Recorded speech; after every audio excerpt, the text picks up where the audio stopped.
No matter if points are gained or points are lost, there will be much to discuss. For analysis regarding tonight's Winnipeg Jets game, here are Dave Minuk, Ezra Ginsburg, and your host, Drew Mandel. The Illegal Curve post-game show starts now. Good evening, Winnipeg. Good evening, Manitoba. Is it a good evening, though, Ezzy? And for all of those joining us live here on the Illegal Curve post-game show from all across the interweb, welcome to our Illegal Curve post-game show. I am in the host chair. Dave Minuk is my name. He is my main man, Ezzy Ginsburg. Drew is away from the show, sick, probably like many of you.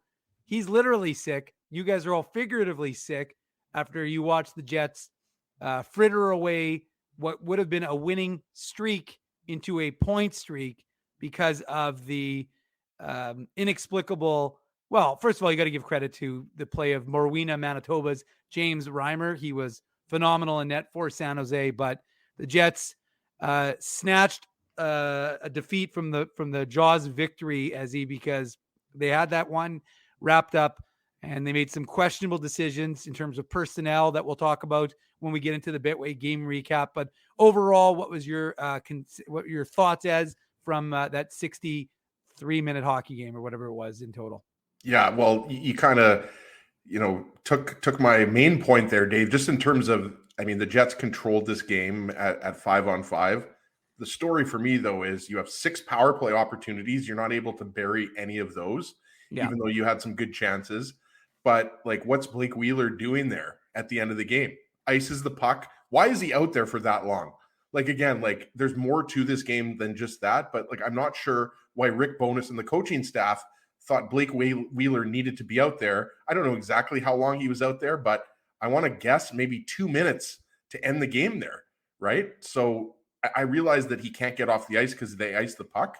Yeah. But you could argue that, there are better options out there, defensively. Why isn't Morgan Barron out there, for example, right? I thought Barron had a great game, right? We'll get into that, missed chance. He just, couldn't raise the puck over Reimer's glass, but thought Morgan Barron had a fantastic game, but I just, poor decision-making by Wheeler. And I think poor decision-making by the coaching staff to have Wheeler out there. I was joking with you, does Wheeler need that empty net goal for his stats? What other reason is he out there? He's just not one of your best defensive forwards. You have other guys, why isn't Kevin Stenlund out there? That's another guy that I said out there. It's funny as enough because they wear very similar numbers and they have a similar composition. I actually thought it was Stenlund, which would make sense more than Blake Wheeler, though Stenlund's faceoffs weren't so good today. But none of the Jets faceoffs weren't very good today. They were heavily outdrawn. I think it was 70-30 in favor of San Jose. Congratulations, Daryl. He got his tough duck toque. Way to go, Daryl. But yeah, I mean, that's it. It was a lot of missed opportunities. And look, I talked about it in the pregame report on illegalcurve.com. This was a Sharks team that came into this game having lost 3 straight, having basically almost a San Jose Barracudas lineup with all the trades they've Connor made. Bedard sweepstakes. They're I don't think that they're going to be second worst team in the Western Conference, 1 point up on Chicago. Yeah. And their goal differential coming into tonight's game was -54. -54. They have a great penalty kill, though. We were talking about that here. You were at the game for the first 2 periods, and then we watched the third here, like we always do. And you were pointing that out. It wasn't a coincidence or it wasn't by mistake that they killed off a lot of those Jets penalties, right? They're a scrappy team. They really are. And, give them credit. I mean, James Reimer deserves a huge part of that win. He makes the save on Scheifele right before they go back and Couture scores, right? I think it was Scheifele that he made the save on. And then the Jets were just caught and Couture had a long breakaway. And, give him credit. He's scored a lot of goals in the NHL and he puts a really nice move on David Riddick. And obviously, the first goal, Riddick he couldn't, freeze the puck, and the Sharks, just kept whacking away at the puck, and Steven Lorentz, he buried it, right? But you're right, Dave. This is, especially after you trade away Timo Meier, right. You were already a bottom 5 team in the NHL with Timo Meier. And then Meier obviously is one of your best offensive players, but you've still got Tomas Hertl. We talked about Couture, Erik Karlsson, Mario Ferraro is a defenseman that I actually thought Mark-Edward Vlasic wasn't bad tonight. I mean, Vlasic obviously, this is, one of his last years in the NHL. Right. Yeah. And he's, a guy that, his contract has looked bad for a while now, but I thought he wasn't bad. But, give the Sharks credit. What else did they have to play for aside from, getting Karlsson 100 points and just trying to play the role of spoiler, right? So give them credit for tying up the game with 10 seconds left. But yeah, James, the Jets could have easily been up 3 or 4 goals. So, they were badly outplayed. The Sharks were, but it's just inexcusable that you lose to one of the worst teams in the league. And coming into tonight's game, Ezzy, this was the, I believe the 6th Monday night game. The Jets were coming in, were 4-1 in Monday nights. They lost the first one that they played this season. They won 4 straight. So they break that streak for them. They'd also, the winner of every one of those games, randomly enough, had scored 4 goals, which was not the case tonight with the Sharks taking it 3-2 in overtime. But look, you understand why people are upset, because you have an emotional game against the Edmonton Oilers on Saturday, a game that was exciting. It was energetic. It was lively. And Rick Bowness was asked about that in his media availability, with respect to are you worried about maintaining that same level, that same emotional kind of energy? And I just want to make sure I get the quote right. So I'm going to go to it. He was asked if it will be tough to muster the same emotion from Saturday's game to a Monday contest against the Sharks, a team obviously, second worst in the Western Conference. It better not be. Yesterday morning, we woke up in 3rd. This morning, we wake up in 8th. That's how tight it's going to be. Then he spoke to the emotion, with Scheifele jumping on Morrissey when they scored that goal with 1.2 seconds to go in the second period. That's the passion. That's the emotion that we want to see every night. That's going to carry us through the next 19 games. Don't get me wrong. James Reimer was a big part of that story. And James Reimer was the difference in this hockey game, because the Jets very easily could have scored, 4, 5, 6 goals tonight if James Reimer has an average performance. But, you have to expect a guy who's coming to his home province and probably has family in attendance. And we don't know how much longer James Reimer is going to be playing in the NHL. So I'm sure he wants to have some good memories of one of his potentially final appearances here in Winnipeg. But he was great, and he was, the difference in the game. And you can't say the same for David Rittich. I know, I personally and we'll get into it when we start the Betway game recap, but it's a tough situation for Winnipeg right now, because you're not getting what you need when you need it from key players in this organization, whether it's, David Rittich covering up a puck, Blake Wheeler not inexplicably, it just. If you're out there, if you're going to be trusted to be out there, why are you going for an empty net rather than dumping that puck into the neutral zone or flipping it 1,000 feet in the air and just trying to get it to land? And it was a low risk, a low percentage of you scoring on that empty net shot, right? Where he was in the defensive zone. And Wheeler's a guy that, scored a lot of empty net goals, and, he's pretty accurate there. But yeah, it's just a mistake. It's a mental lapse. And I think he was out there for way too long, let alone the fact that, you probably had better options in terms of defensive forwards. But yeah, the first goal was weak on Rittich, and who you call Rittich, but I think it's Rittich, but you like to go with Rittich. So we'll go with both. You'll call him Rittich. I'll call him. Did I say Rittich? I meant Rittich. Okay. Well, anyway. I think I have no idea. I think of the basketball player, JJ Redick. Okay, that's fine. We know who we're talking about. We're talking about sometimes Big Save Dave. But yeah, when you're talking about the emotional level, Dave, it's hard. You knew that the Jets were unhappy with the way they played in Edmonton. So you knew there was going to be a response, and they exploded, and it was a very entertaining game. And you knew that there was no way you were going to match the quality of that game, or necessarily the emotional level. So I don't necessarily know that, this game had anything to do with the emotional level. They just didn't bury their chances, right? Kyle Connor, had it earlier in the game on one of the first power plays, had a great chance. Nino Niederreiter in the slot, he was really good. He was tipping pucks, Morrissey was looking for him in the slot. So Niederreiter was looking good there. I didn't think Pierre-Luc Dubois had that great of a game. Nikolai Ehlers made an unbelievable pass on the Jets' second goal to Nate Schmidt. And, that's what also, for me, kind of bugged me about this game from both perspectives, is that, Schmidt, he gets a healthy scratch against Edmonton. Then he comes back and he has the game-winning goal in his stick. And, you can't close that game out, right? So it's just a wasted opportunity. But forget all of that for a second. The Jets need these points right now, right? They're in a wild card spot, and Calgary, last I checked, was beating Dallas. right? So like the Jets need these points. So they have to find ways to win. So, I mean, you're playing Minnesota on Wednesday, as we all know. We all know that the Wild have had the Jets number this year. So it's another must-win game. So, I mean, you want to look at the glass half full. At least they get a point, but they should have easily had a clean 2 points in this game, Dave. So it's really disappointing. And even though there were some nice individual performances from the Jets, we talked about Nino Niederreiter. I thought Nemesnikov has fit in really nicely. Nate Schmidt, nice to see him rebound, but just not any. You're not going to find a lot of happy campers in that Jets room right now, considering that they pissed the point away. You're right. And speaking of the point, I'm just checking the updated standings right now, because as per NHL.com, they've now flipped back into third spot, 1 point up on Colorado. Of course, worth noting, Colorado has 3 games in hand. So even though the Avs are in a bit of a slide right now, you got to be aware they do have those pesky 3 games in hand. They're now 3 back of Minnesota, but of course Minnesota has a game in hand. And Nashville. Now Nashville's 7 points back, but they've got 4 games in hand on the Jets. And if Calgary can maintain this, they'll be 6 back of Winnipeg. So I mean, it's not a insurmountable situation, and these are games you can ill afford to lose, as I said kind of off the top. So let's get into it, let's get into the Betway game recap. So brought to you, of course, by our friends at Betway, one of the most trusted voices in sports betting, both in Canada and all around the world. Betway is the sports betting app that puts you, the customer, at the forefront. With a large selection of betting options in sports, as well as strong promotions and fair odds, what are you waiting for? Head on over to Betway and bet your way. You must be 19 years or older to play. Please play responsibly. Well, as it took a little bit of time in that first period, and the Jets, to their credit, came out with the right energy.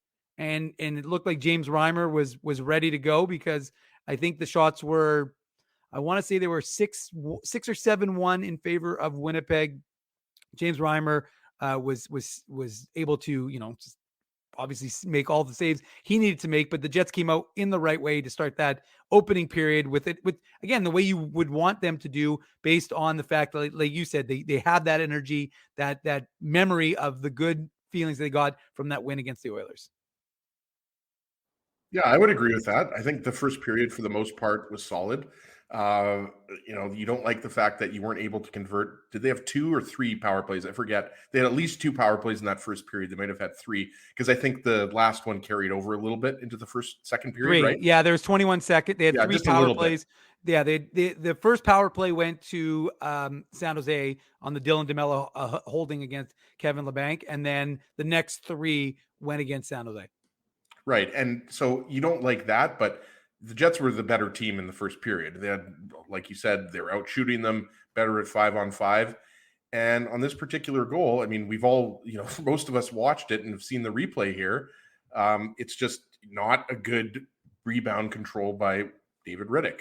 And give Steven Lorentz credit. Like, he's not a guy who, scores a lot of goals. I'm not sure how many goals he has, not a lot this year, but, Kevin Labanc was out there and they're just whacking away at it. And, it was also, who's the other forward that I'm forgetting here that also had a whack at it? It was, let me look it up here. It was Lindblom, who used to play on Philadelphia. So it's just bad rebound control. And considering how well the Jets were playing in the first period, it was really disappointing that the Jets found themselves down 1-0 when they had the power play opportunities and much of the control of the even strength play. No, and you're right, and that's a play that I don't care if you say, well, the ref didn't blow the whistle in time. I mean, what do we always say? Play till you hear the whistle. And David Rittich needed to have that save. I'm sorry, like that's a killer. That's a backbreaker, because first of all, you're out playing San Jose, and sure, James Reimer, you could say, oh, he's in your head a little bit because he's playing well. But the fact of the matter is that you go down a goal. And look, I'm not saying that the Jets are a fragile team, but they're a bit of a fragile team, right? I mean, they're how many games before Saturday, they hadn't won very many games in their previous, 15. So for them to especially not have the crowd. I mean, this was a game where there was going to be some nervous energy, especially if they couldn't kind of get it going. And once you realize Reimer was in a bit of a zone, his old Optimus Prime sort of thing, suddenly then folks were going to be like, okay, this is not going to be a situation where, the Jets can ill afford to have that sort of start, really. And that's the way things would go for some time until the man known as Nino, El Nino, as he got things going 6 minutes into the second period. And I don't know that was necessarily an intended pass to Niederreiter from Josh Morrissey. There's quite a lot of mustard. I think he was trying to go across to Kyle Connor, but regardless, Nino Niederreiter fires it home. His first goal as a Winnipeg Jet, 19th of the season, and his 200th in the NHL. He is 1 point off of 400. He needs one more assist to hit 200. So a bunch of milestones for the second newest Jet. But he ties the game and he gets the crowd going. Yeah, and I think that was right after Blake Wheeler and Adam Lowry had those chances with the wide open cage, right? And there's no way Lowry got a lot on his. No, I think that happened. Didn't that happen after the Niederreiter? I think the Jets could have taken the lead with those plays. Was it? Okay, yeah. Yeah, it was shortly after Wheeler and Lowry both had the open net and they couldn't convert. But yeah, you mentioned it. It looked like Josh Morrissey was trying to going with the seam pass to Kyle Connor. Right. And we always talk about when a guy spins around, we've talked about this for years. Like Grapes used to talk about this on Coach's Corner. Goalies, it's really tough for them to read it because they're always trying to read and track the puck, right? So Niederreiter, the old, spin and shoot, and his shot is on display there. Not necessarily his best shot ever, but we've talked about he's a guy that loves to shoot the puck. That's one of the reasons why the Jets acquired him from Dallas. So yeah, just a really nice, putting the puck on net with a nice quick shot. And Reimer he couldn't read it. You could tell, and you could tell by his reaction as well that he was frustrated because I don't think a goalie ever likes to be scored on when it's from that far out. But nice to see Niederreiter's had an impact. The Jets haven't won all their games with him in the lineup, but he's been noticeable, right? He's contributing not only offensively, but we talked about that earlier on the power play, right? Like in the slot, there's one chance that I think it was Morrissey, might have been Connor, fed him and he tipped it and Reimer made the save. So Niederreiter is, has been as advertised, not only, producing and getting the points on the board, but, being effective 5-on-5. Yeah. And doing things that the Jets need, which is shooting, because I mean, there was that sequence and we talked about it, before the show began, watching the third period, that the Jets had the puck for, it felt like 3 to 4 minutes. It may not have been that long in the San Jose zone, but they never shot it. They had it. They kept to the outside. And again, they just needed guys to get the shot on net, and they just refused for whatever reason. And the power play, and we got to talk about the power play because, in that second period, the best chances of special teams, I think, maybe I'm wrong, but it really seemed like Morgan Barron had the best special teams chances for the Winnipeg Jets today. And both instances, of course, were shorthanded opportunities. Well, I realized Carlson was out there, but he just gave up. Yeah. I'm talking about the first one. Yeah, I know. Not the second one where Reimer makes the pad save, but the first one, I think it was just he shot, if I'm not mistaken. I could be mistaken. I'm mistaken a lot of the time. But are you talking about on the Morgan Barron?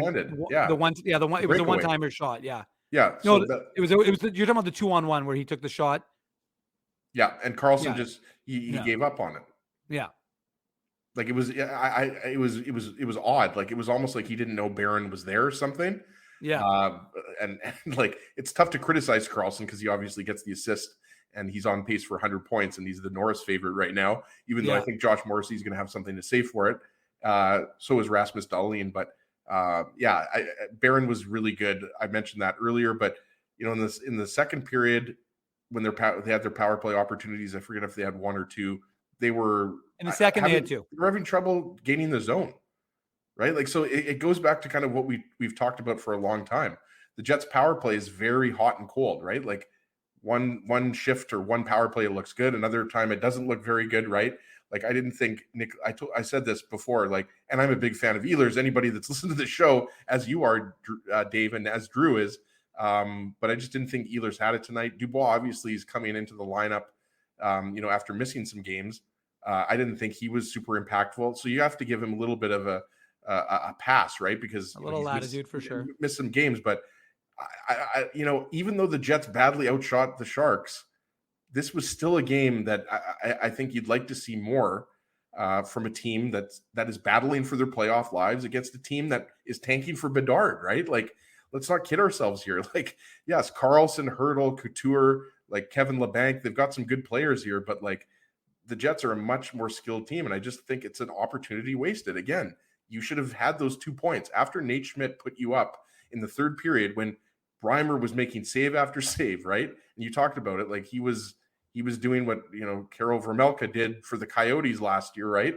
And this year. So it's just really disappointing that they weren't able to, get those 2 points clean, because after battling through the whole game, and it was one of those kind of grinder games, as Paul Maurice used to call them, just another disappointing game in a disappointing stretch. As you mentioned, Dave, like the last 15 games, the last 30 to 35 games, this has been a 500 team. So again, you've got a tough Minnesota team coming up on Wednesday, and that's a must-win game, because if Minnesota beats you, and they've already defeated you, 3 times this year, then it's going to be really tough to catch the Wild for second in the Central.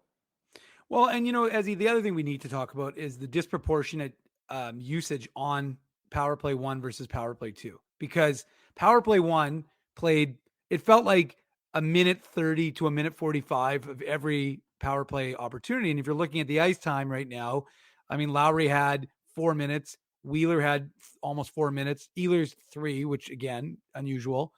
Scheifele, 8:43, Niederreiter, 7:53, Pierre-Luc Dubois, 7:37, Kyle Connor, 8:28. So, I mean, if you're going to get that much time at 5-on-4 and you're not going to contribute, then why are you getting that much time? Because they didn't look dangerous. It didn't look like the power play had much of anything doing. And so sure, you're going to credit. And again, I'm certainly not going to be dismissive of the effort we saw from James Reimer, because I thought he was excellent. But if the power play is going to be powerless, and if your first unit isn't getting it done, well, first of all, like, I don't know the reason to adhere to these units anyways. Like, you might want to mix it up and maybe throw Ehlers. I'm not saying that Ehlers is going to be the solution, but get Ehlers with some of these other guys, get somebody off of the first power play unit, because it's stagnant. And I will give San Jose credit, because they didn't allow, it's funny, Rick Bowness talked about how he wanted the power play to play fast.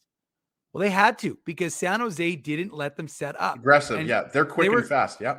That's exactly, and that was what I noticed both live in the building and then watching the third period here at my place, was the fact that the Sharks didn't allow the Jets to get comfortable and just attack. And the Jets just it was almost like they were stubborn. That's the way I would describe the Jets power play today. It was stubborn. They were almost like, this is the way we like to set up, and we're not going to change our approach to how we set up.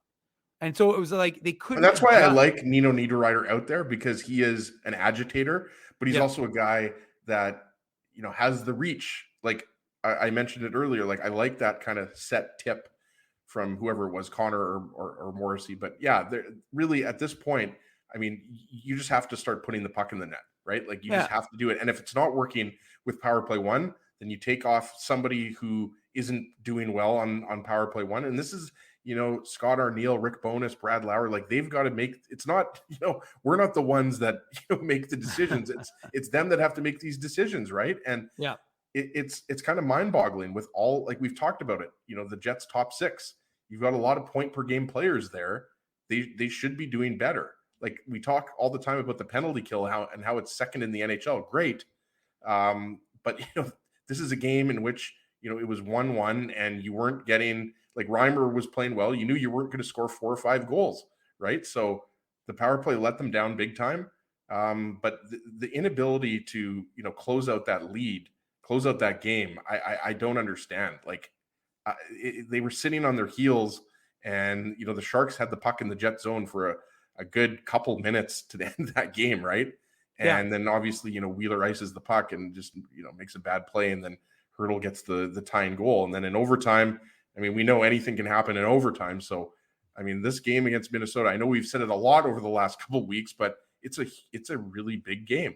And you've got some tough games coming up on the road, right? Like, what do you have? Florida, Carolina, Tampa Bay, Dave? Something like that, right? Like, so that's not going to be an easy, we know what happened the last time they went out east and lost 3 or 4 games, right? So it's a must-win game. And I realize it's a cliche and people hate saying that, but you know, the Jets need to show something here because they obviously didn't follow up that win against Edmonton with a win against San Jose. You're right, but Ezzy, you just shot through the rest of the Betway game recap. But thankfully, I'm the host, so I am in control of the where this show is going. As we're not finishing that quick, that would be we went from having like Drew and I did like the world's longest Illegal Curve post game show. I think we did in about an hour and a half.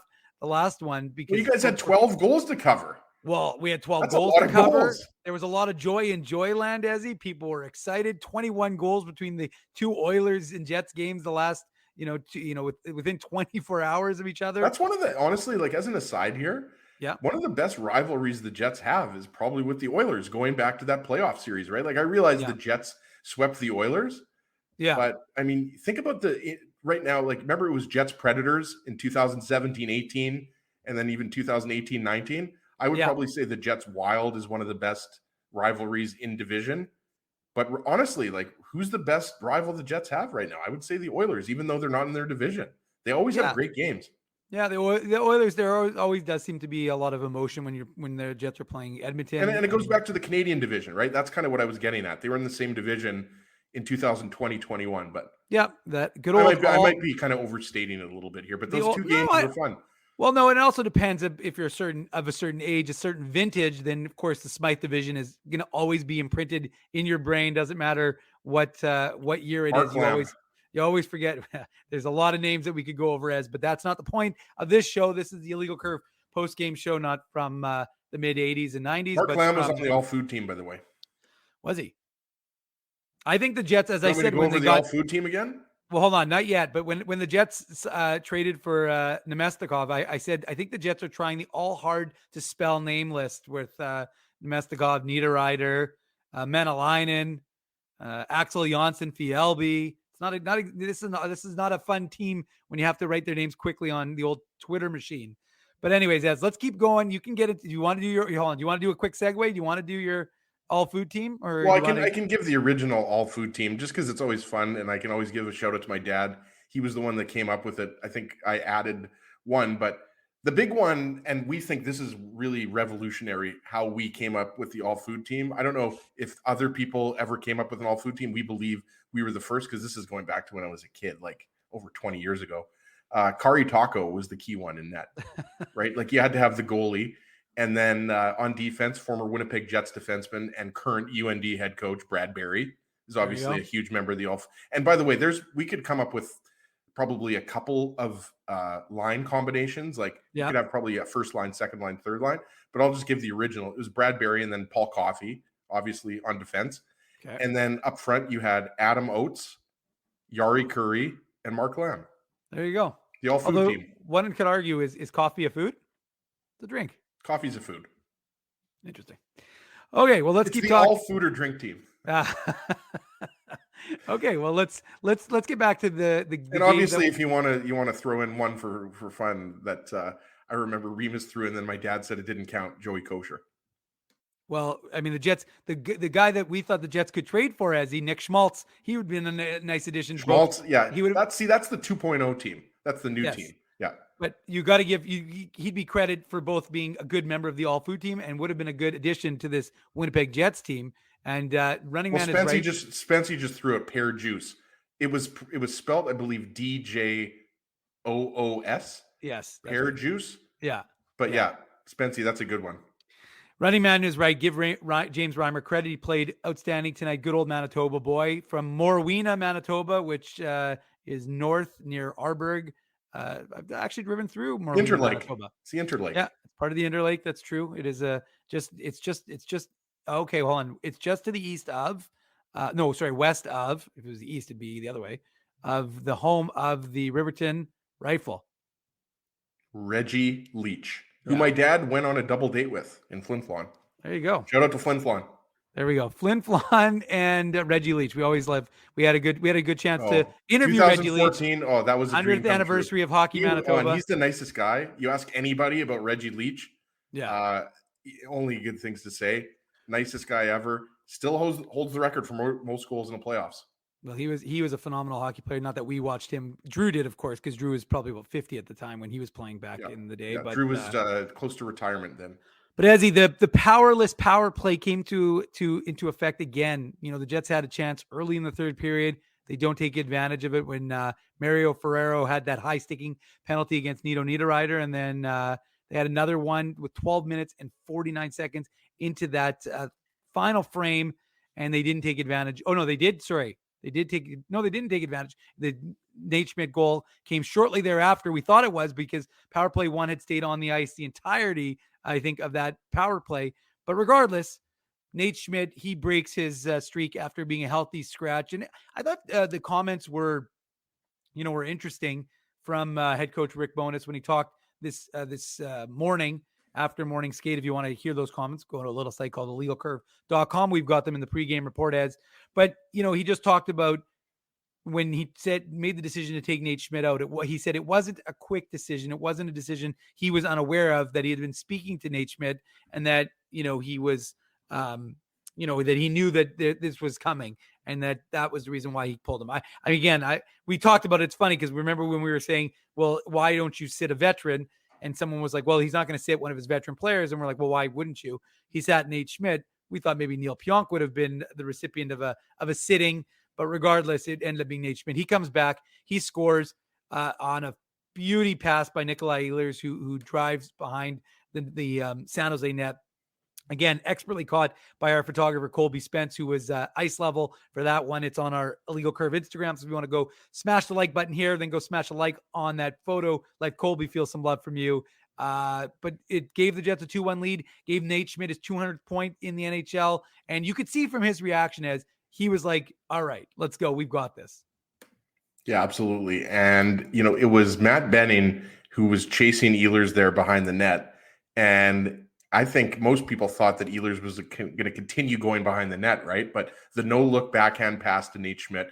And yeah, the celebration was fantastic. And I agree with you, Dave. Like, you could have picked a few guys that could have been a healthy scratch, but there's no doubt, I think, that most people, there's Colby right there. Colby's an unbelievable photographer. So if you're not already following us on Instagram, follow IC Illegal Curve on Instagram. Colby's been taking pictures for us for many years, and he's a very talented guy and just an overall awesome human being. So got to get that in there. And follow Colby on Colby Spence on absolutely follow on Colby Instagram on Instagram and all social media and channels that he is on. I'm not sure if Colby does the TikTok thing, but he might. So check him out on there. Search for him. But yeah, I mean, it's just like what else can you say, right? Even though I didn't think Ehlers had the strongest game, that was just a beautiful pass, and you got to feel good for Nate Schmidt scoring that goal after being a healthy scratch. So it looked like that was going to be the game-winning goal, but we know what happened after that. So unfortunate, because those are the types of things, Dave, that you hope happens to a guy like Nate Schmidt. We know he's one of the most popular guys in the dressing room. So even though they don't get the win, nice for Nate Schmidt to get a goal. Yeah, for sure. And again, his 200th point in the NHL. So it felt tight, though, Ezzy. It never felt like this game was out of reach. The Jets just couldn't solve James Reimer. I mean, the Morgan Barron had that glorious chance when Reimer made the save with the back of his stick. T. Konopalli's 96-year-old dad, he's not happy. He said, "What was that?" Well, T. Konopalli, a lot of folks are wondering, what was that? Because the Jets went what's the secret to living till 96 as well? Good for T. Konopalli's dad. You can ask Maizeta Sam. Maizeta Sam is 95, but he's turning 96 at the end of this month. So he'll be able to share that insight with you, Ezzy, anytime you want. But look, I mean, the Jets had chances. They couldn't finish off San Jose. And again, we've talked about this Jets team as this isn't the Jets team that when they have the lead, you're like, they've got this lead. There's very little likelihood that they're going to, I mean, again, it can happen, but that's not this Jets team. This Jets team is that 18-19 team, which it was like, there's that nervous energy. You could feel it in the building when it was a 1-0 game, even when it was a 1-1 game. I mean, there was a little excitement, but when they weren't burying those chances on James Reimer, the fans were nervous. You could feel it. And I suspect folks here who are watching, this show right now, they were probably nervous because the Jets don't seem to have that killer instinct right now. Nobody is rising to the occasion. Sure, you had a lot of guys have success in a 7-5 shootout with the Oilers, but when you're playing a tighter game, who's going to rise to the occasion? And it felt like a game where, until Nate Schmidt had scored, you're like, okay, is this one of those games that both teams are going to play a little cautious? If another team makes a mistake, they'll go for it. But is this a game that both teams got? Well, the Sharks don't care if they get to overtime, but the Jets almost don't want to make a mistake and lose in regulation. That's the way it felt like they played, cautious and tentative, as if they didn't want to, make that mistake and as I said, lose points they could ill afford to lose. Well, and the problem with, kind of losing that aggressive forecheck and losing the pace and kind of sitting back, icing the puck, which obviously you don't want to do, with less than a minute left in the game. But just watching the replay, like Wheeler is exhausted there.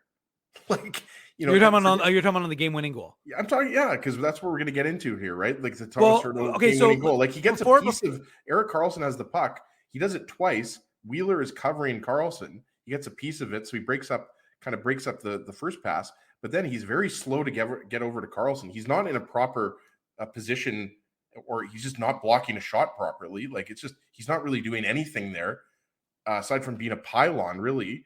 Yeah. And so then Hertl is left a little bit uncovered, and the game's tied up. Like right, so it's just like, this was avoidable. It was a game that you should have held on and won.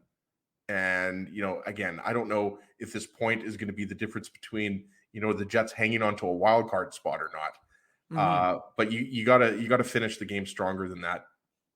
No. And look, what it's going to come down to, Ezzy, is that from 18:15, from 18:15 in the third period till 19:49, Blake Wheeler was on the ice. A minute. So someone timestamped that? Well, I'm looking. I went on the time on ice report. Okay. You just went. Yeah. So that's what I said. Almost 2 minutes. 2 minutes he's out on the ice for. And again, we understand. Obviously, you're not the reason why they lost this game. No, but it's the reason why. I think a huge reason why San Jose tied the game. Yeah, and look, Jeff Bose makes a good point. I mean, the fact is the Jets were terrible on faceoffs, and you can say and I understand the analytics, what they say about faceoffs. But the reality is, in that instance, if you win that faceoff and you control the puck, you're probably not. So Lowry's out there. Why is Kevin Stenlund not out there? Exactly, because if Lowry, I'd love to know why Kevin Stenlund or Morgan Barron, two of your best defensive forwards. Adam Lowry's out there. He's one of your best defensive forwards as well. That's right. No problem with that. You expect Lowry to be out there, right? I just I don't know. Like, is there something in Blake Wheeler's contract that he needs to be out there every time the other team pulls the goalie?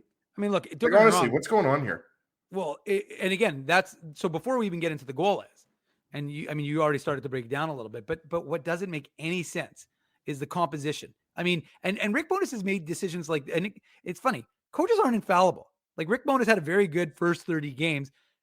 And even then, if you don't agree with something, it doesn't mean because he's coached in the NHL for you don't get this Teflon coaching opportunity because you've coached a long time and your decisions are without reproachment. We can question the decision making by the coaching staff, and we've done this before, right? We've done this where the Jets needed to close out a game and they don't have their guys who are specifically in the lineup, like Saku Manalainen, the guys who play PK. Wouldn't you think those are the guys who are going to be the ones who are best served when you're trying to protect a 1-goal lead?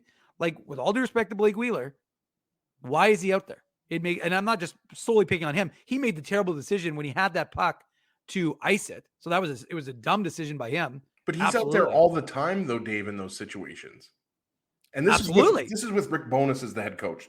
So we're not talking about Paul Maurice. Like, we're not going to go back to last year and beat that dead horse, right? Like, we're talking about this year. You just have other players that are better options. Like, we're strictly talking about when you're trying to preserve a 1-goal lead, you have better defensive forwards out there. And I haven't really been a big fan of Saku Manalainen's game for the majority of the season, but he is an effective penalty killer. And I mentioned Morgan Barron or Kevin Stenlund. Like, Kevin Stenlund would be a guy that he would almost be the first guy that I would tap and say, like, we need you out there, right? Because he can play center, he can play wing, he can win faceoffs. He's a big guy, he blocks shots. It's really peculiar.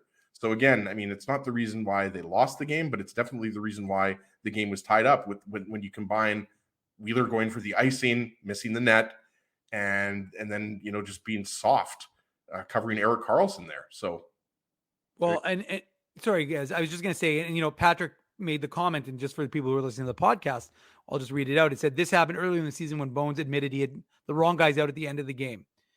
And that's all well and good.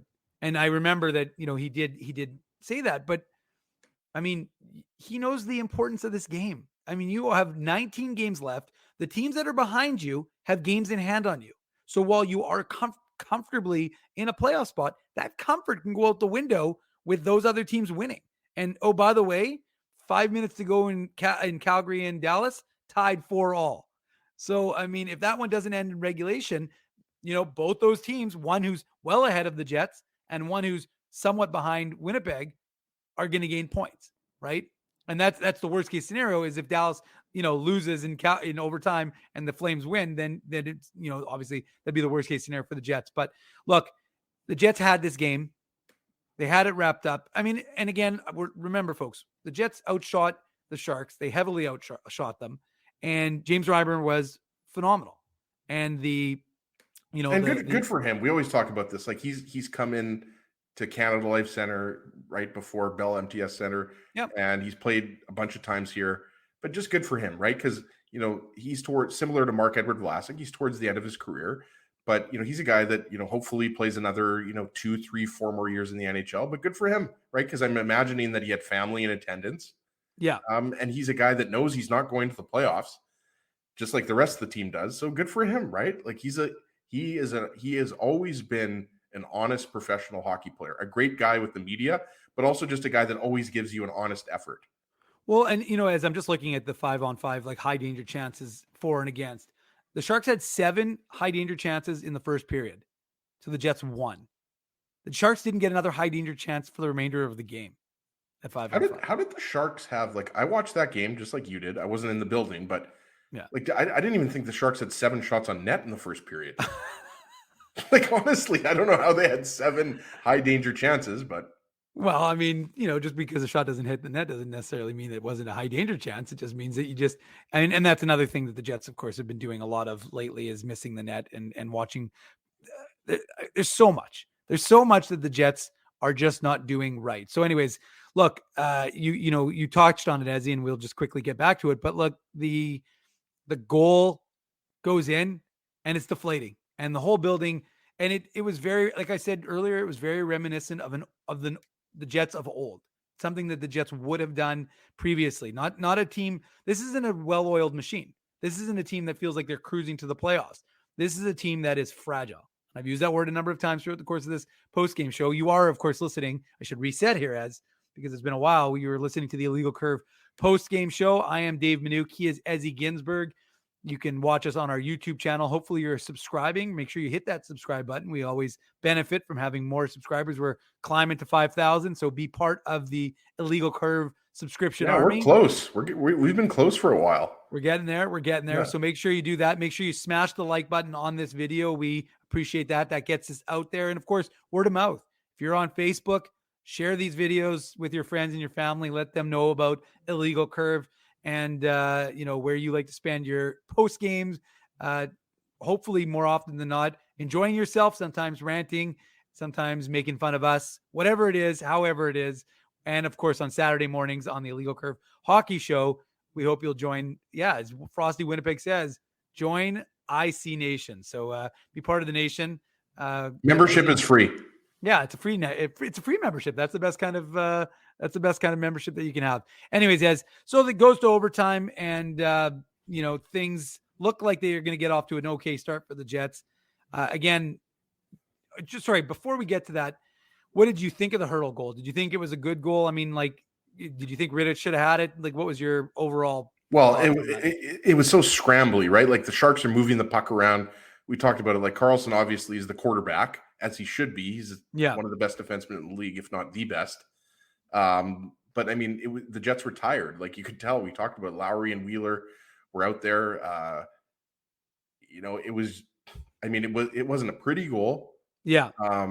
But you kind of the tension was building up. The pressure was building up on the Jets. They were hemmed in, and give the Sharks credit. But I mean, it's what else are you going to say, right? It was just a kind of an opportunistic goal, but it was obviously a preventable goal. The Jets had the game, and if Wheeler decides to just get get it off the boards and not ice the puck, then most likely the game's over.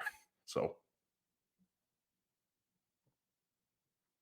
let's get into that overtime goal, though, Dave. I was trying, but I couldn't unmute myself, unfortunately. So we were in a bit of a. I was going to start tweeting, and then blah blah blah. Anyways, as the Jets and Sharks, of course, go to OT, and there's a couple of chances for both teams, but eventually the Jets get caught deep. And Erik Karlsson, he's having himself a good season. 2 points tonight, two more assists. So he's up to 82 points on the season. Josh Morrissey, who's trying to chase him, he had 1 assist, I think, in the game. So he's at 67. But Erik Karlsson feeds it up to Logan Couture. And he, of course, makes the Jets pay. And David Riddick wanted to break his stick in anger as we kind of watched this play about 6 or 7 times. But he was unable to snap his stick in anger. But I thought those sticks break easily. Obviously not. I have no idea, but regardless, he breaks he didn't break his stick, but he broke the heart of many Jets fans in the building. And I'm not saying alone on that goal, because Logan Couture has been in this league a long time and he knows how to score. But it's a tough result for the Jets and Jets fans to watch, because now you lose a game that easily could have been a 2-point effort for your team. Yeah, absolutely. And we talked about, like, Logan Couture has a breakaway from basically center. I was just checking to see how many. You know what? Not bad. I was going to guess that he has 300 career goals. He has 318 career goals. So he's well on his way to 400, Logan Couture. So, I mean, it's a nice move. I mean, like, nobody's going to really fault Riddick, considering that Logan Couture had a solid, 10 seconds to think about what move he was going to put on Riddick there. So, yeah, I mean, look, they get caught, right? It's Scheifele, Ehlers, Pionk, is it not, Dave? That was the triumvirate out there. And so it's a good shot by Scheifele and a good save by Reimer. But again, it's 3-on-3 overtime, and you just have to have kind of better situational awareness.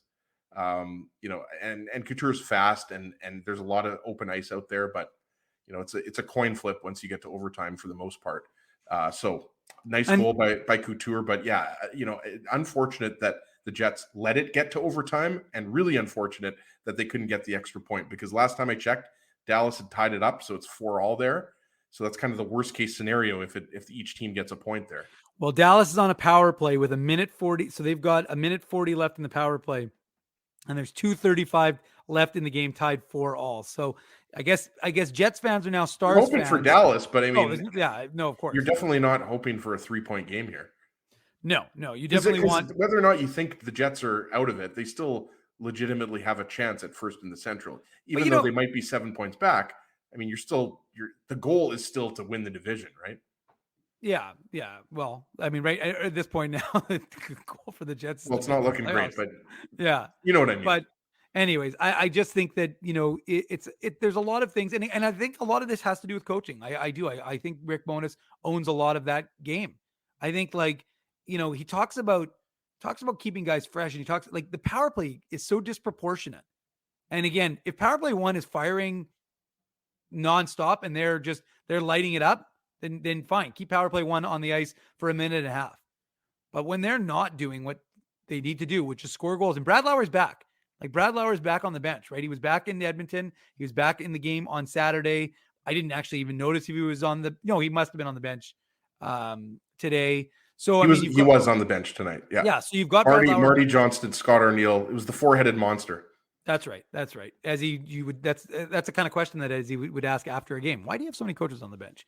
But anyways, the point is, you have your power play coach back. You've got all of your resources.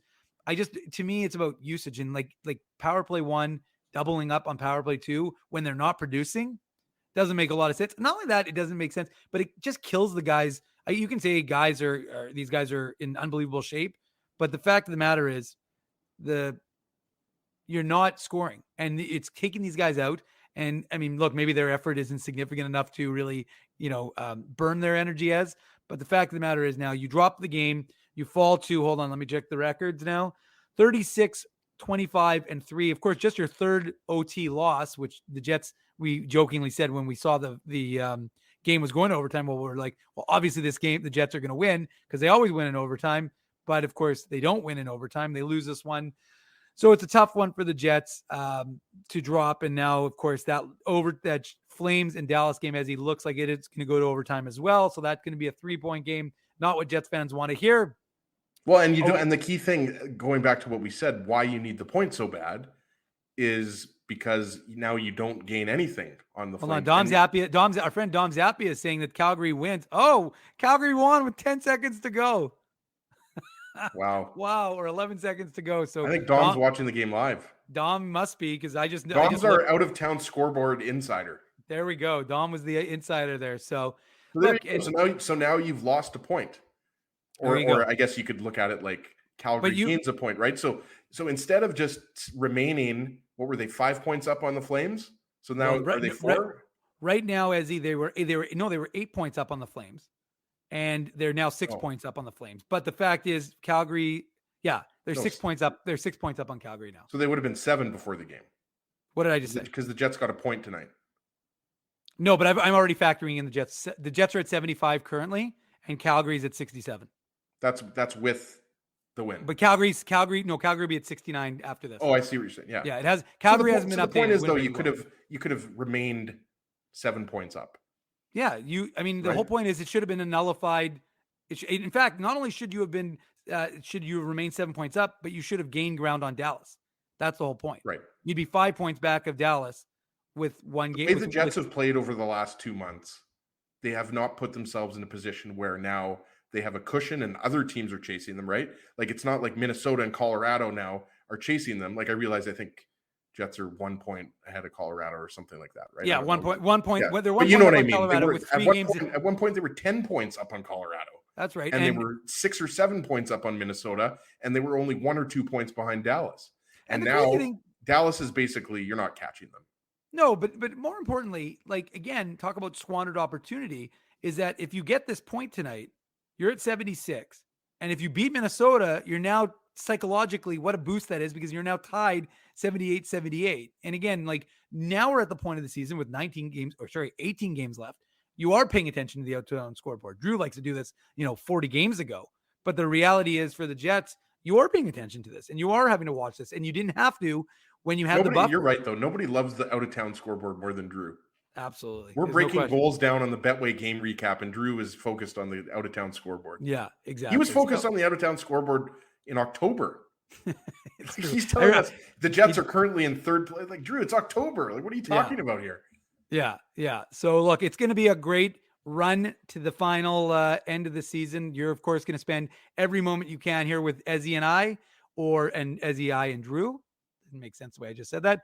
Or Drew's feeling better, because I was texting him during the first period, because after he told us he was going to miss the show because he was sick, I was making fun of him. So I had to text him and say, okay, I actually hope you're feeling better. And then he said that he puked and he was feeling better. So hopefully he's done the puking, because that's not fun for anybody. But I think some Jets fans were probably also vomiting after that. Yeah, I was thinking a lot of people were feeling ill, Ezzy. We're feeling ill, to put it mildly. Well, we're going to head to commercial break because we got to pay some bills, and we're going to give a shout out to our sponsors and thank them for joining us, on what is the Betway game recap, which is brought to you, no surprise, by our friends at Betway. It's simple, fun, and safe to bet with Betway. So head on over to Betway and bet your way. You must be 19 years or older to play, Ezzy. Please play responsibly. We'll come back. We've got contests. We've got toques to give away. We've got a Manuk Moose Minute. Hey, folks, it's not all negative here on the Illegal Curve postgame show. We got some positivity to inject into the dialogue. So stay tuned for the commercial break. And when we come back from those commercials, we'll have some fun. We'll have the good side to talk about. So stay tuned for these words from our sponsors.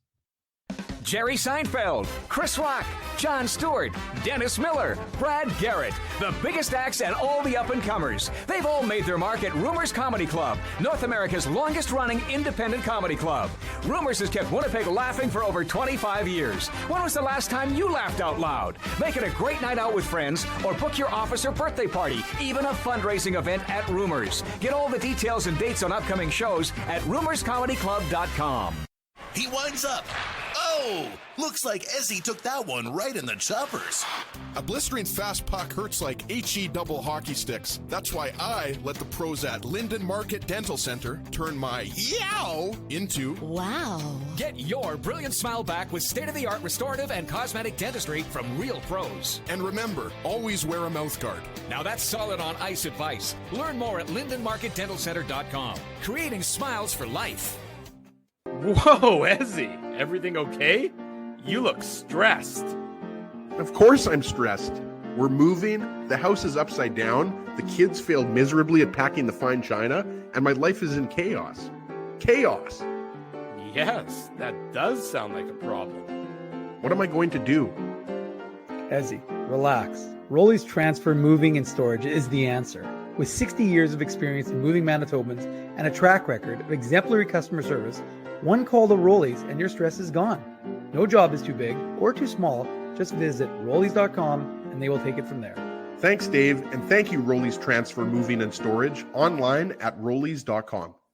Dave, my man, why are you in the car already? It's hours until game time. Drew, it's because I'm stressed out right now, driving around downtown Winnipeg, looking for a parking spot, and I'm not finding one. I've lost Ginsburg. I don't even know where that guy is right now. Dave, haven't I taught you anything? Do what I do. Pre-book your entire month's worth of game day parking with the Grid Park app. It's super easy to use and saves me both time and stress. Well, Drew, I'm not independently wealthy like you are. So I'm sorry that I don't have millions of dollars to pre-book my parking month in advance. What's that going to cost you? $25? How about $5? Come on, $5? No way. $5. I'm not telling you a lie. And our listeners can get a free park with the new special promo code Illegal Curve. Guess what? There's more. Come on, there's more, Drew. You're lying to me. What more could there be? Grid Park now has underground parking, so my car can stay warm during the game. So wait a second.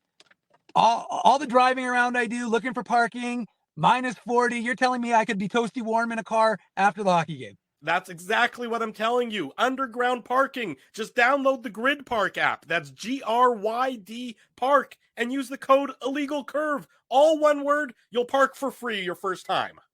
Hi, it's Drew from Illegal Curve here. Selling your home can be stressful, but it wasn't for me. Thanks to my friends at Zappia Group Realty, they made the process so easy. My home sold within 48 hours and with multiple offers. Zappia Group Realty took care of everything with their exquisite customer service and attention to detail. If you want to sell your home for more in less time, get started by talking to Frank and Mauro Zappia of Zappia Group Realty. Online at zappiagroup.com. For 3 generations and over 80 years, Tough Duck has been making apparel that works and plays as hard as the people who wear it. From jackets to work boots and everything in between, Tough Duck's clothing can handle the harshest environments, even the Illegal Curve hockey show. Work to live, live to play. Visit toughduck.com. Well, welcome back. I don't know what's going on. I had a little delay there, Ezzy, but welcome back to the Illegal Curve post-game show. I am your host, or the guest host, or I'm in the host chair, I should say, Dave Manouk. You recognize my voice, or you recognize my face. He's Ezra Ginsburg, my main man, about 10 feet below me in the maison. It's about 10 feet, yeah. Something about that. Yeah, but anyways. So we're discussing the Jets. Well, we were discussing the Jets. I think we're going to move off the Jets. We finished that discussion. The Jets will be back in action on Wednesday against the Minnesota Wild. Again, another 6:30 start time. Blame our friends at Sportsnet for that, but 6:30 start time. I was all over that in the notes today on illegalcurve.com on the up next in the pregame report. I was very clear to make sure people knew that it was going to be a 6:30 start time because I didn't want anybody to be showing up at 7, although maybe I would have done you a favor if you showed up a little bit late for that hockey game. But regardless, it's a 6:30 start time again when they take on their big rivals, the Minnesota Wild, and that'll be an important game for the Jets. So they'll have to see what they can do against them on Wednesday. They'll be practicing tomorrow at noon, and I think that's all the Jet stuff is. So let's move. Should we do a Tough Duck? Have you picked someone? I'm just looking for it right now. So let's, okay. If we can, Dave, let's do the Illegal Curve contest and then come back to me and then I'll have the winner for you. All right. Well, there were a couple of options for the unique. I didn't check to see if anybody guessed the unique code word, Ezzy. I'm not certain if anyone did. I'm not sure if they would have. This was I won't say the most obscure one, but remember, if you want to participate in the Illegal Curve contest for March, I have links for it all over the website, especially on game days in the notes. It's usually note 2.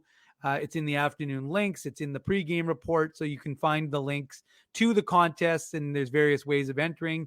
You can just enter one time just simply by going to the website. You can enter by going to our YouTube channel. We can't ask you to subscribe, but if you do, that's not a bad thing. And then once you'll get some points for that. You can retweet us. You can follow us. You can leave a comment on our podcast. There's different ways that you can get points.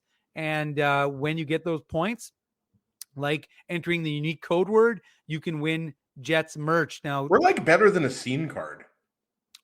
We're like the post game equivalent of a scene card. Exactly. If I had a points, exactly, there you go. So you can gain the points, and then with those points, Ezzy, you can get prizes, which are like Jets jerseys. You can get Jets hats, Jets shirts. No IC stuff from us, but we were, people are happy. We have a few IC things we can.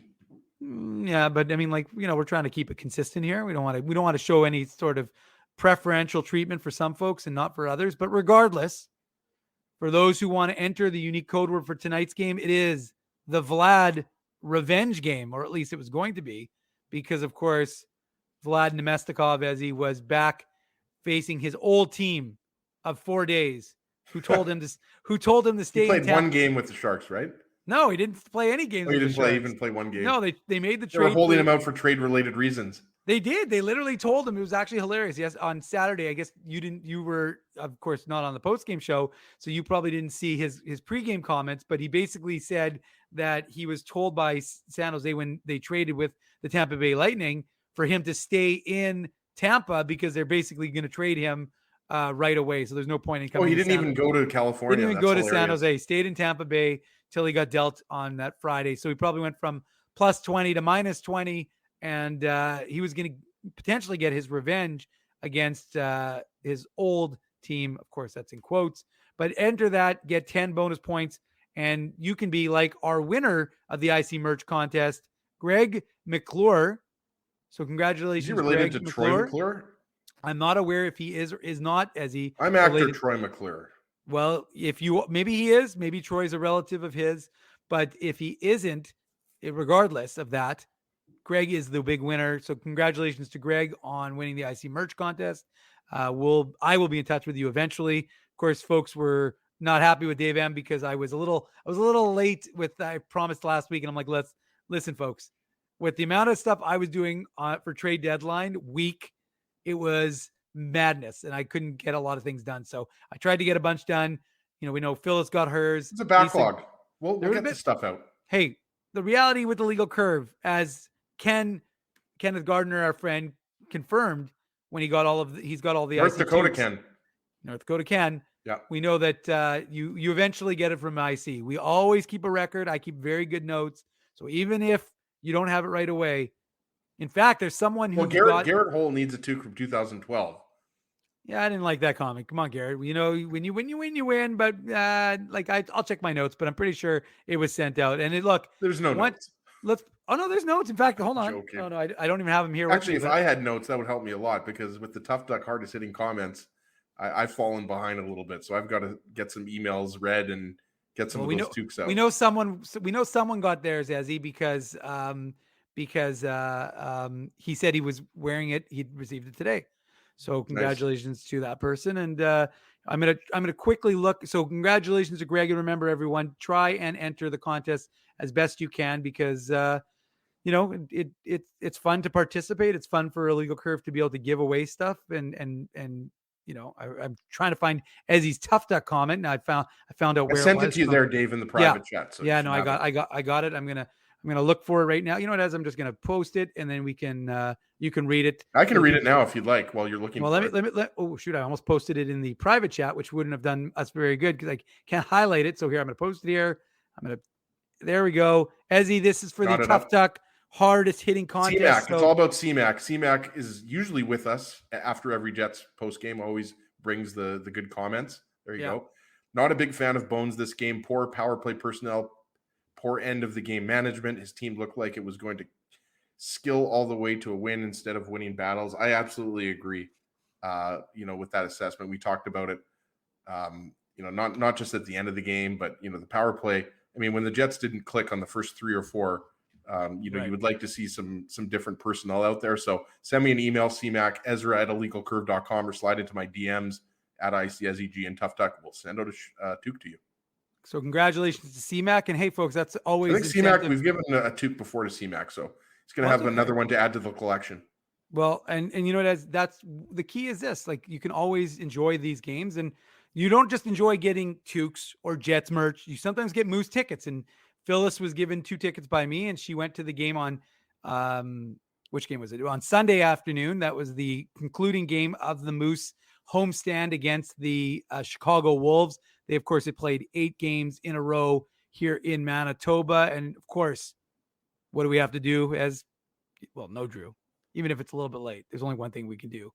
Put on your antlers. It's time for the Minuk Moose Minute on the Illegal Curve Hockey Show.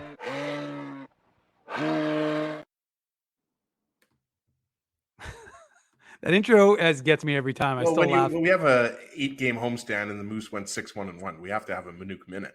Yeah, at least a Minuk Minute, because the Moose are rolling right now. The AHL club of Winnipeg, they're bringing smiles to the faces of their fan base because they continue to win hockey games. Yesterday, the Tico Napoli wouldn't be happy because they swapped Simon Lundmark in for Tyrell Bauer, and Ashton Sautner came in for Jimmy Olney, and then Oskari Salminen took the net from Arvid Holm. Those were the only lineup changes. And first of all, before we get even into the hockey game itself, we've got to give credit to the Wasak jerseys that the Moose put together. They're for Winnipeg Aboriginal Sport Achievement Center. And unlike the Jets, who just wear theirs in warm-up, the Moose actually wore theirs throughout the course of the game. Just phenomenal. They did it's a beautiful job. Whoever designed, I don't know who actually designed them, but they did a really good job with them.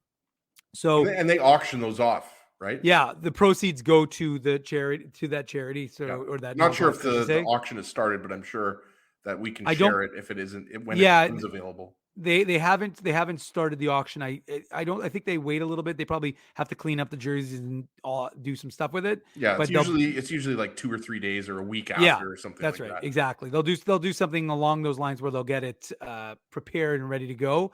But yeah, the jerseys were phenomenal, and again raises awareness of the Indigenous community here in Manitoba, and they did a lot of things in terms of the pregame, and got to give a shout out to Colin and his team for the Moose. They do a really good job. So that was really well done. And then the game got going. And so sure enough, who else gets the Moose started but Jansen Harkins on the power play 4 minutes into the first period. He scores his 14th of the season off the rebound of Cole Meyer's shot. So the Moose had a 1-0 lead. And that 1-0 lead quickly became a 2-0 lead because Isaac Johnson, who scored his first goal about 5 minutes after Harkins to make it 2-0, and it was his first AHL goal of the season. It was an absolute beauty. And of course, folks who pay attention to the WHL Winnipeg Ice know that Isaac Johnson played for the Ice, so he was a member of both 2 of the 3 clubs here in Winnipeg. Moose had a 2-0 lead.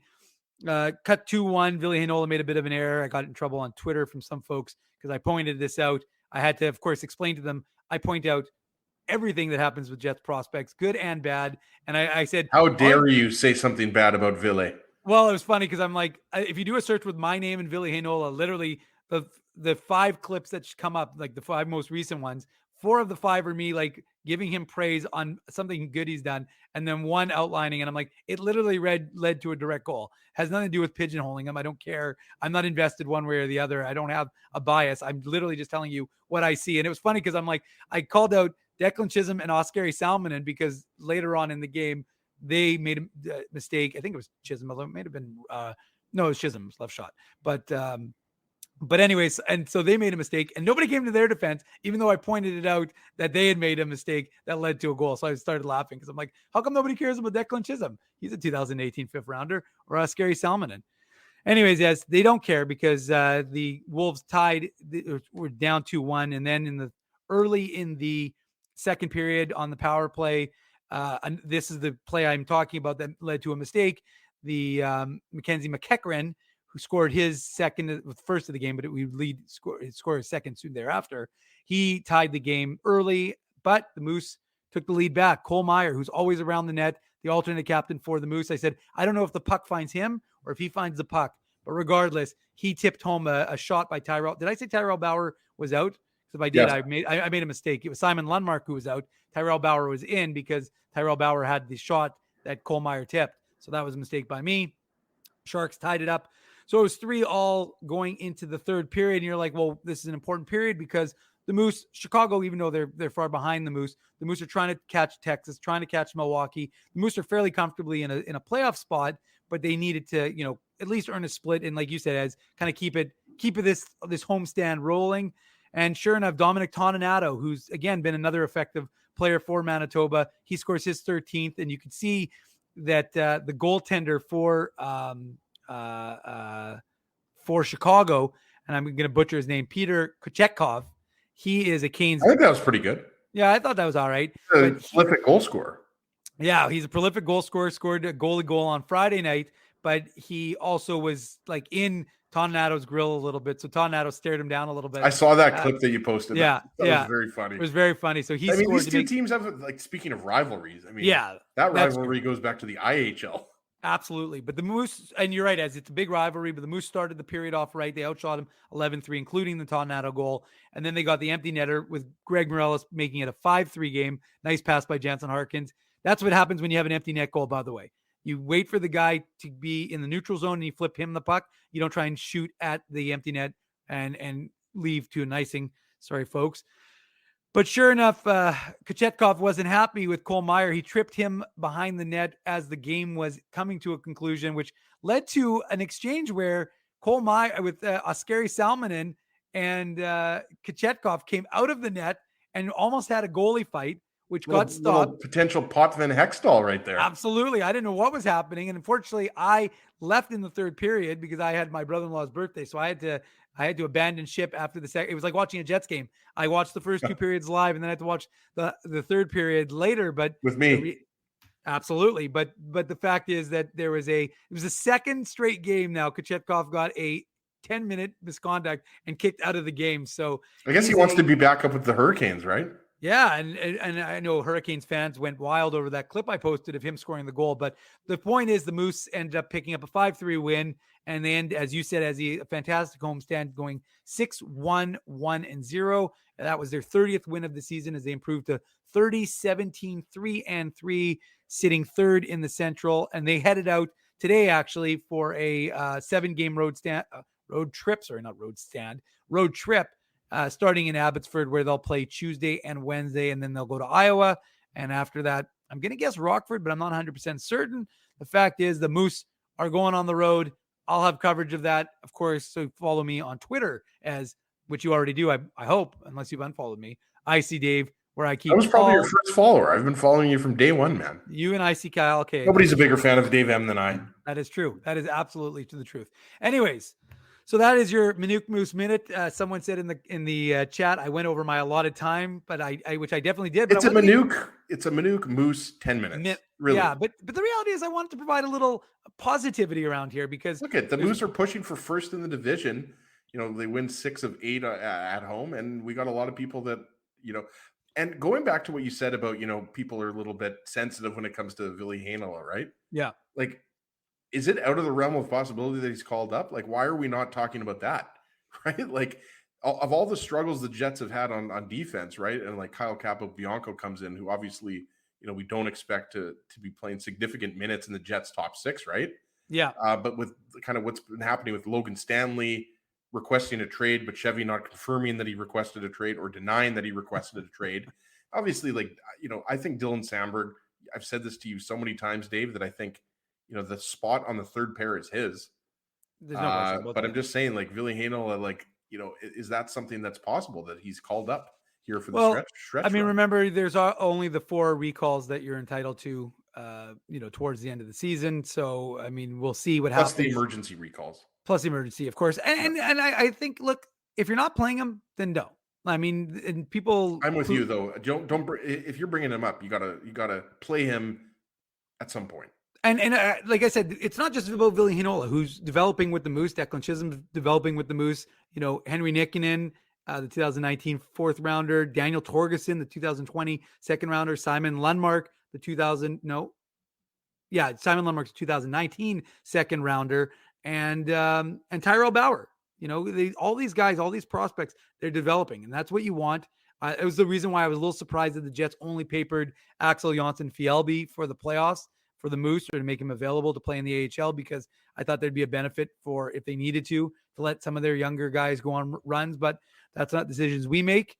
So regardless, we're going to have the Moose coverage again coming for the rundown for them for the remainder of their season. Their magic number still in the 20s, but that Central Division is a lot of fun to cover, and it's going to be a lot more fun starting tomorrow when they take on the Abbotsford Canucks.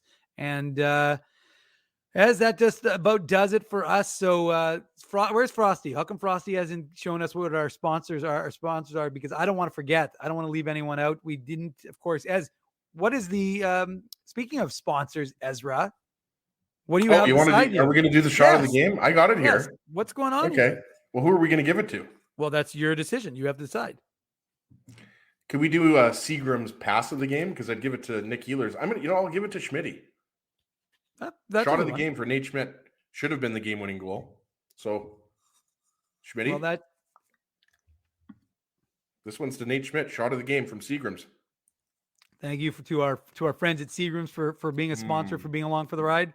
Yummy fireball. Here's Frosty, Winnipeg, right on cue, right on time to 10:37 on a Monday night, and I have to work tomorrow. But I do it for the show, Dave. Well, I'm going to give you a big thank you, Ezzy. I'm going to give big thanks to all of the people who support us by following and watching this channel and going on illegalcurve.com.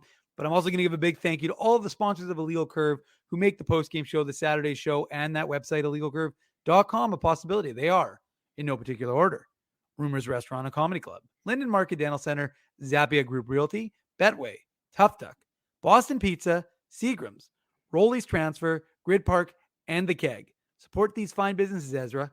You know why? Because of their continued support of Illegal Curve Hockey. I wish someone would have supported whoever was in net for the Senators. I just saw this. That's why I'm shocked. The Blackhawks beat the Senators 5-0 tonight. Really? Well, hey, every once in a while. So the Hawks didn't want to predict puck, right? The Hawks didn't want to let the Sharks get that far ahead of them in the Western Conference chase. So they're like, we don't want to be in the basement that much alone. Anyways, folks, thank you very much. Chicago do you understand how tanking works? You have to lose for tanking to work. Exactly. So remember, we will be back with you on Wednesday night after the Jets and Wild game. Looking forward to that one. They're always fun games, always close games. Yeah, no, absolutely. And thank you, Matthew, for joining us. Matthew says, great show as always. I see post-game shows help get through a tough Jets losses. Let's be honest. LOL. Cheers, fellas. Thank you, Matthew. Thank you for everybody for joining us and being part of our show here on the Illegal Curve post-game show. Kenny and Rennie are probably well underway, so go join those guys. Head over to illegalcurve.com for all your Jets, Moose, and Winnipeg Ice needs. We will have all of that up. We'll have the recap up later. We'll have the morning papers ready to go at 7 o'clock in the morning. So be sure you're staying tuned for all your latest hockey in Manitoba news. I am today's host, Dave Minuk. He is my main man, Ezra Ginsburg. You have been listening to the Illegal Curve postgame show. Thanks for joining us. Have a good rest of your night. Thanks for listening to this broadcast from Illegal Curve Hockey. For more great Illegal Curve content, subscribe to the Illegal Curve YouTube channel, follow @Illegal Curve on Twitter, Facebook, and Instagram, and visit your online home for hockey in Winnipeg, illegalcurve.com.